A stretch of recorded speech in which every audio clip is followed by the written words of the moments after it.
Welcome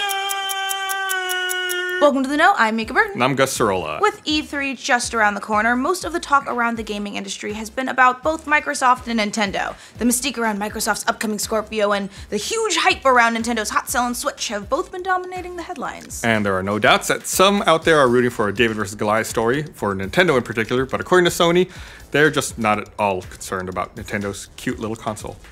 That's rude.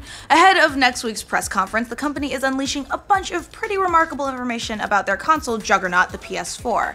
And now we've got a better idea of just how good the PS4 Pro is doing, why Sony isn't worried about the Nintendo Switch, whether or not the plan on supporting backwards compatibility in the future, spoiler alert, not gonna happen, and maybe even some more major E3 teases. All of this braggadocious information comes from a new sit-down between Time Magazine and Sony Interactive Entertainment America president Shawn Layden in a wide-ranging interview about all things PlayStation. The message of that interview to set the stage for E3? Well, PlayStation is on top, and it's not going anywhere anytime soon. One of the big discussion points of the interview was whether or not Sony feels threatened by the success of the Switch, and whether or not it's causing Sony to shift their strategy at all. And according to Layden, not really. Layden noted that the Switch has been really important for Nintendo and said it was definitely what that fan base has been waiting for. However, he noted that it's not really something they see as a competition, but rather a complementary system. Layden said, "When you look at our numbers, I think it shows that a lot of gamers are a two-console family, and quite often those two consoles are PlayStation and Nintendo sitting side by side." That's totally different than how Microsoft's treating the Switch and actually coincides with predictions made by analysts about how Switch might be the second choice for gamers over Xbox One. Last week, Microsoft made a few headlines thanks to a very creepily Nintendo-obsessed pre-E3 survey.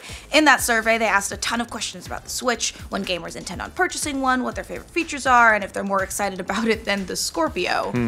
That doesn't seem to be the case with Sony right now, though. Layden also indicated the Switch hasn't made much of an impact in the PS4 sales at the moment. And if you're wondering, that's because the PS4 is still selling like crazy, despite the Switch's huge launch. Layden revealed that the PS4 is now closing in on 60 million units sold since its launch in November of 2013. That number might not be too impressive in a vacuum, but Layden clarifies by saying that the number was reached faster than the all-time best-selling console ever, which was the PlayStation 2. That is a huge milestone, then. That is a crazy comparison. That's remarkable. We consider the PS2 was a lot of people's first DVD player, a feature of the console that really helped to drive its sales to the record-breaking numbers that it holds today. That PS4 is beating the PS2's pace without having a similar must-own feature speaks volumes to the power of the console at the moment, and at least in terms of sales. And on top of that, 1 out of every 5 PlayStation 4s sold at the moment is a PS4 Pro, despite it being $100 more expensive.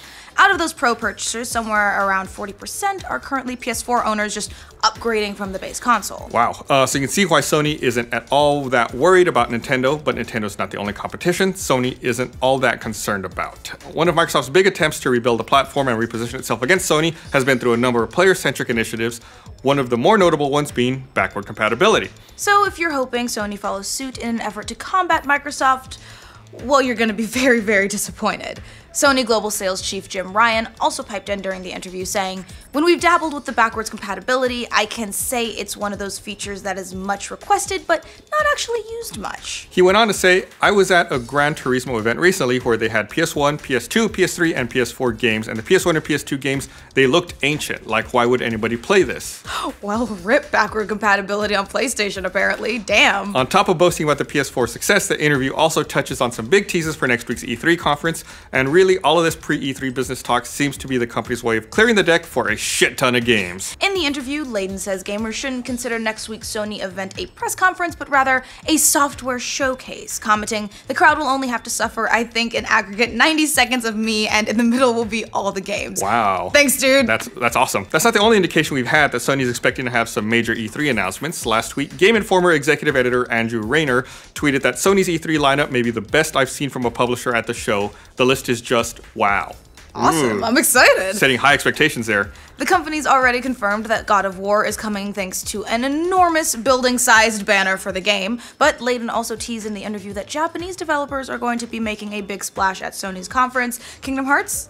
Yes? No? Layden said, I think a lot of Japanese developers lost their way chasing the mobile games yen, if you will, but they're coming back to console in a major way. And speaking of, we'll have some big announcements at E3 in that precise vein. So, in short, Sony thinks it's going to stay the top dog of the console market, and they plan on blasting everybody in the face with games at E3 next week. Of course, that was also the case last year, but most of those games haven't come out and still don't have release dates, and in some cases they haven't even had any updates since, last E3.